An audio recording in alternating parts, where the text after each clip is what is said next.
سورۃ الحجر قرآن پاک کی 15ویں صورت ہے جو مکہ مکرمہ میں نازل ہوئی۔ یہ صورت اللہ تعالیٰ کی قدرت، قرآن کی حفاظت، سابقہ قوموں کے انجام اور قیامت کے احوال پر روشنی ڈالتی ہے۔ اہم موضوعات: پہلا، قرآن کی حفاظت کا وعدہ۔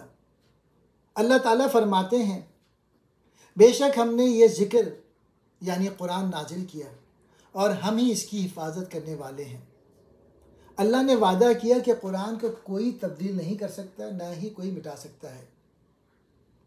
یہ وعدہ پہلے آسمانی کتابوں میں نہیں تھا، اسی لیے وہ بدل دی گئیں، مگر قرآن ہمیشہ محفوظ رہے گا۔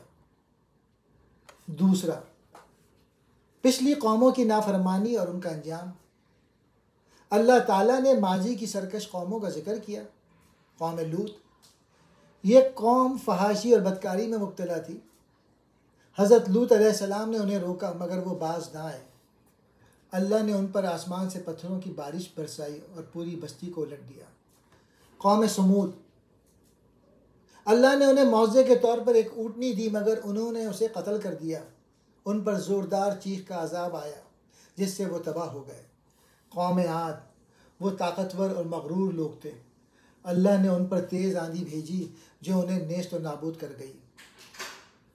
یہ واقعات ہمیں سکھاتے ہیں کہ جو قومیں اللہ کے احکام کو نظر انداز کرتی ہیں وہ تباہ ہو جاتی ہیں۔ تیسرا موضوع، شیطان کا تکبر اور آدم علیہ السلام کو سجدہ نہ کرنا۔ جب اللہ نے حضرت آدم علیہ السلام کو پیدا کیا اور فرشتوں کو انہیں سجدہ کرنے کا حکم دیا تو سب نے سجدہ کیا مگر شیطان نے انکار کر دیا۔ اس نے غرور کیا اور کہا کہ میں آگ سے بنا ہوں اور آدم علیہ السلام مٹی سے، میں برتر ہوں۔ اللہ نے اسے مردود کر دیا اور شیطان نے قیامت تک انسانوں کو بہکانے کی مہلت مانگی۔ یہ ہمیں سکھاتا ہے کہ غرور اور تکبر اللہ کو سخت ناپسند ہے۔ چوتھا موضوع، جنت اور نیک لوگوں کے لیے خوشخبری۔ اللہ تعالیٰ فرماتے ہیں کہ جو لوگ ایمان لائیں گے اور نیک اعمال کریں گے ان کے لیے جنت کے باغات ہوں گے۔ بے شک پرہیزگار لوگ باغوں اور چشموں میں ہوں گے۔ جنت میں امن، سکون اور نعمتیں ہوں گی، وہاں نہ کوئی غم ہوگا نہ کوئی پریشانی۔ اس صورت کا خلاصہ، اللہ نے قرآن کی حفاظت کا وعدہ کیا اور یہ ہمیشہ محفوظ رہے گا۔ ماضی کی سرکش قومیں نافرمانی کے باعث تباہ ہو گئیں۔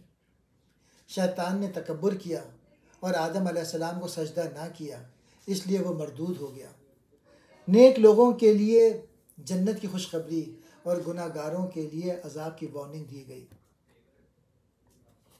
یہ صورت ہمیں اللہ کے احکامات ماننے، قرآن کی قدر کرنے، غرور سے بچنے اور نیکی کی راہ پر چلنے کی تلقین کرتی ہے۔